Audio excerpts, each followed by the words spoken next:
Muy buenos días a todo el equipo del Gobierno de la Mañana. Muy buenos días y un fuerte abrazo a don Álvaro. Buenos días a toda la República Dominicana. Hoy quiero analizar dos temas. El primero es local y el segundo internacional. Con relación al local, tiene que ver con un tópico que se ha estado debatiendo por parte del gobierno y de la oposición, y tiene que ver con algo que afecta muchísimo a las pequeñas, medianas empresas principalmente, y es el concepto del anticipo. El anticipo del impuesto sobre la renta, que es un mecanismo que tiene el gobierno, que tiene el Estado, que opera y gestiona la ley de impuestos sobre la renta. El Código Tributario tiene una ley que establece un impuesto sobre los ingresos, un impuesto sobre la renta, un impuesto sobre los beneficios de los negocios, y establece un anticipo. Ese anticipo, tal como existe hoy día, está en función de lo que se pagó el año pasado de impuestos sobre la renta, y se distribuye de una forma igualitaria o equitativa durante los 12 meses después de que se hace la presentación. Es decir, usted cierra el 31 de diciembre sus libros, paga en mayo, si es una persona jurídica, paga en mayo su impuesto sobre la renta, y a partir de ahí le dicen, bueno, para los próximos 12 meses usted está pagando este monto de anticipo en función de esto que usted acaba de pagar.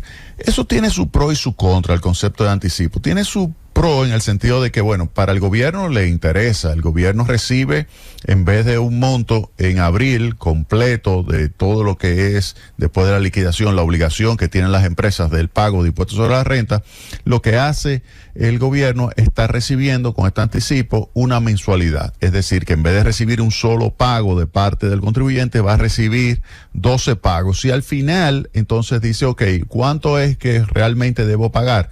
Debo pagar 100, pero ya te adelanté 90, entonces simplemente voy a pagar 10. Eso también tiene una ventaja para la empresa, en el sentido de que lo está beneficiando de tal manera que no tiene que buscar la totalidad de 100 al momento del pago del impuesto sobre la renta. Entonces, ese es otro beneficio que tiene, que no tiene que buscar la totalidad de los recursos cuando ya termine abril, digamos, que es la fecha, el último día de abril que tenga que pagar el impuesto sobre la renta, ya no tiene que buscar esa totalidad de los recursos.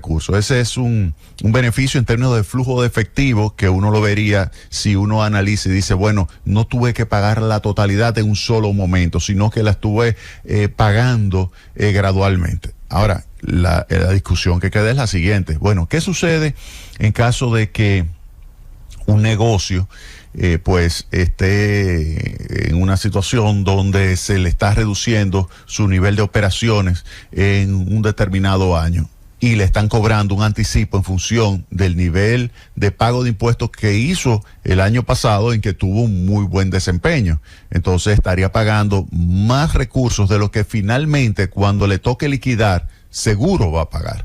Entonces eso quedaría ahí un saldo a favor del contribuyente, y él dice, bueno, pero yo estoy pagando de más cuando tengo un año malo, y esto aumenta mi probabilidad de quiebra, y ahí entonces se coloca sobre la mesa la necesidad de modificar el anticipo, no necesariamente eliminar el anticipo, sino de modificar el anticipo para que esté más relacionado con el hecho de que tú tengas capacidad de pago, y que esté más relacionado con el monto que tú vas a pagar finalmente cuando te liquiden el año que viene. Por ejemplo, si tú tienes estos 12 meses de operación en el año 2023 y vas a pagar hacia abril del año 2024, que el anticipo esté en función de lo que tú estés generando este año de ingresos, de cobros, de flujo de efectivo. O sea, que hay diferentes formas de hacerlo, pero que te genere el anticipo unos pagos en función de lo que tú estás generando este año, no en función de lo que pasó el año pasado, el año anterior, que pudo haber sucedido un boom económico que te generó a ti tremendas ventas, tremenda obligación impositiva, pero que este año ya la cosa se normalizó o se ha colocado en una situación de recesión o desaceleración económica, como efectivamente está sucediendo este año, y por eso es que la discusión vuelve otra vez, porque la gente se está sintiendo que hay una desaceleración económica, que no está vendiendo lo mismo que vendió el año pasado, sin embargo está pagando anticipo en función de los beneficios y pago de impuestos que realizó el año pasado. Entonces, ese es el problema, y eso es lo que ha colocado ahora mismo sobre la mesa la discusión del tema del anticipo. Entonces, ¿qué habría que hacer? Establecer un anticipo en función de lo que está sucediendo en ese año, no lo que sucedió el año anterior. Si lo hace en función de lo que sucede este año, la empresa dirá, bueno, si me va bien, pago anticipo alto. Si me va mal, pago anticipo bajito. Y cuando liquide, entonces ya no tengo ese monto completo de pagar. Y eso yo creo que es algo positivo. Pero tiene que ser en función de verdaderamente el flujo de caja. Eso está también relacionado con el hecho de que uno pudiera pensar en el futuro también eliminar el impuesto sobre la renta tal como existe hoy día, que es ese 27% sobre los beneficios, y que hace que muchas empresas lo que hagan es abultar los gastos, tener una contabilidad no transparente, evadir impuestos, eludir impuestos. Por ejemplo, aquí hay empresas que están las dos en la misma actividad, las dos tienen el mismo nivel de venta y una paga muchísimo más impuestos que otra.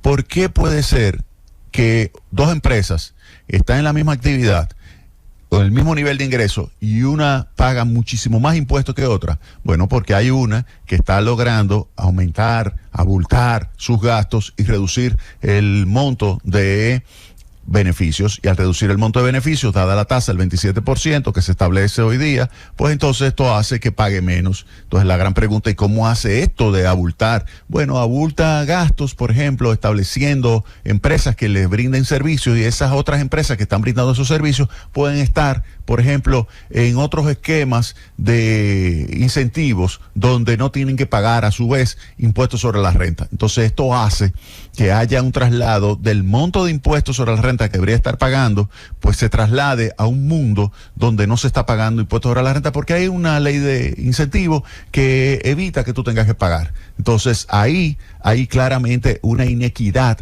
en materia impositiva. Entonces, así como estamos hablando del tema de que los anticipos deberían estar en función de las ventas o de los cobros o de los ingresos que realmente se están registrando en un determinado año, asimismo se pudiera establecer el impuesto sobre la renta en función únicamente de las ventas o los ingresos que tú registres. Entonces, lo único que debería estar revisando, supervisando la Dirección General de Impuestos Internos es una línea que es el nivel de ingreso, y se olvida de estar revisando el ingreso y todos los otros gastos, costo de venta, gastos administrativos y así sucesivamente.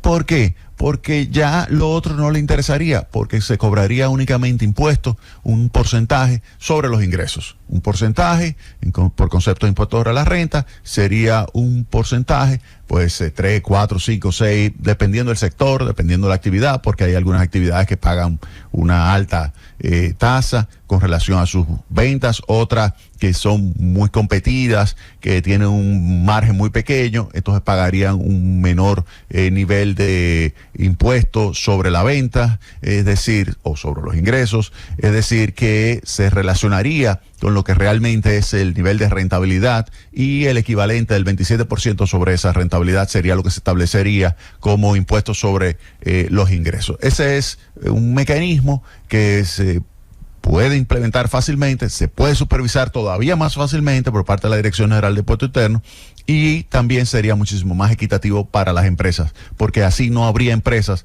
que evadieran fácilmente el impuesto abultando o manipulando lo que son sus gastos. Entonces, ese es un primer punto que hay que tomar en consideración, y es un tema que quería tocar. El tema de los anticipos, el tema de su posible sustitución por un anticipo basado en el nivel de ingresos actuales y no en función de lo que se pagó el año pasado, sino en el nivel de ingresos actual.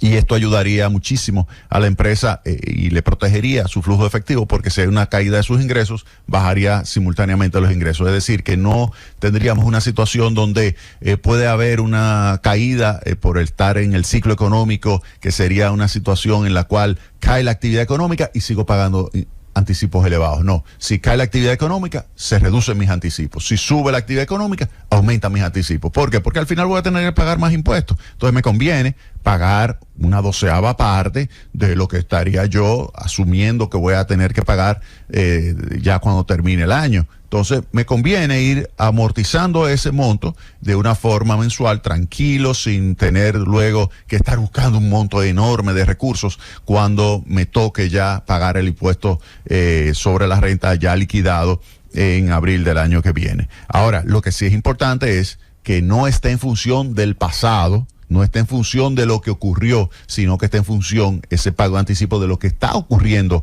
hoy día. Primer punto. El segundo punto que quería tocar es que esta semana ya la Reserva Federal se reúne, 13 y 14, toma su decisión y a las 2 de la tarde la anuncia la decisión.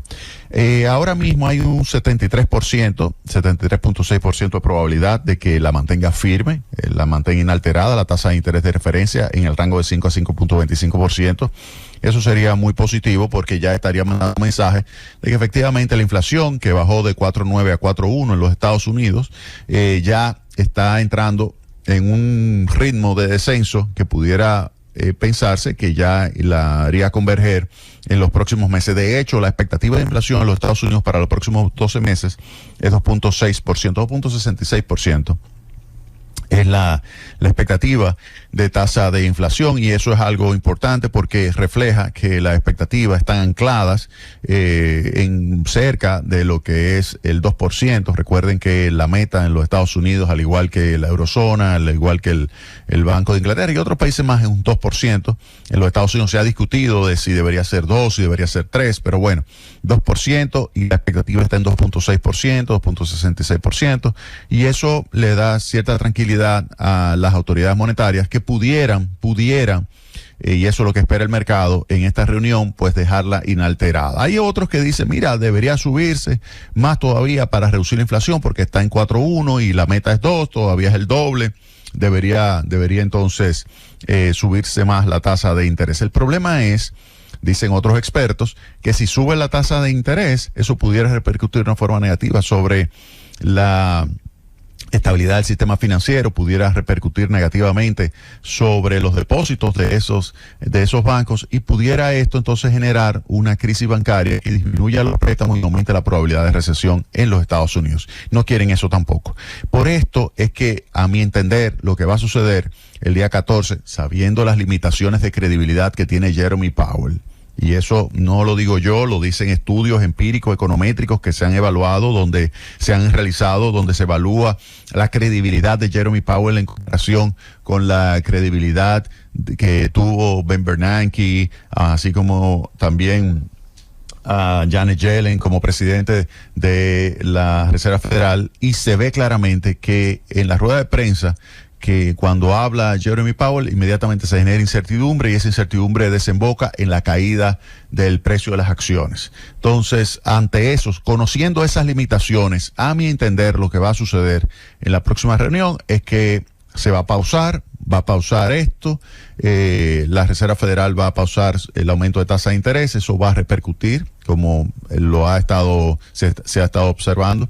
El precio de las acciones debería subir, el precio de las acciones días previos, en la medida que se vaya acercando esa noticia, pues debería subir. Ahora, si sube la tasa de interés, lo que ha subido del precio de las acciones se va a perder. O sea, deberíamos observar entonces una caída fuerte en el precio de las acciones. Ahora, si él ratifica, entonces lo que se va a ver es que va a seguir subiendo el precio de las acciones. Y eso le genera como cierto optimismo a la economía norteamericana, lo cual es importante por lo siguiente. La economía norteamericana se observa que se ralentiza. El último dato del desempleo subió de 3,4 a 3,7 la tasa de desocupación. Todavía hay un buen ritmo de actividad económica, pero ya tenemos que Europa está en recesión técnica.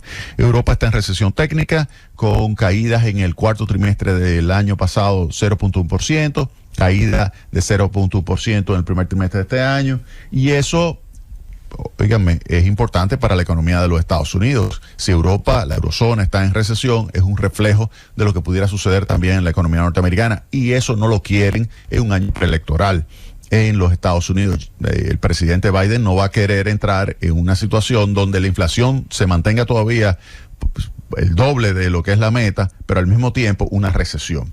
Entonces él va a querer seguir amortiguando la variación de los precios, seguir haciendo que converja hacia la meta del 2%, pero sin que se genere una recesión. Y por eso van a querer evitar una situación de crisis bancaria que pueda producir una caída del financiamiento, y esto una caída de lo que es el nivel de crecimiento de la economía, pero también tampoco van a querer generar una situación que ante lo que se está observando en Europa, pues se le eche leña al fuego, pues aumentando más su tasa de interés. Por eso pienso que Jerome Powell va a tratar de seguir manteniendo el optimismo, mantener al mismo tiempo la credibilidad y asegurar entonces de esa manera que la economía siga creciendo con un entorno de optimismo y que pueda la economía entonces crear una tendencia hacia el alza de la riqueza financiera que se genera a través de una evolución positiva del mercado de valores, y al mismo tiempo que se mantenga entonces el mercado laboral, sino en lo que se considera totalmente pleno empleo, como se registró en 3,4%, se mantenga en el entorno del 4%. Si la tasa de desocupación cierra en el entorno del 4%, se le estaría quitando presión a la inflación por el lado de costos salariales, y al mismo tiempo se estaría creando un entorno favorable para que esa inflación converja a la meta en un periodo de 12 meses. ¡Llévatelo, Cundo!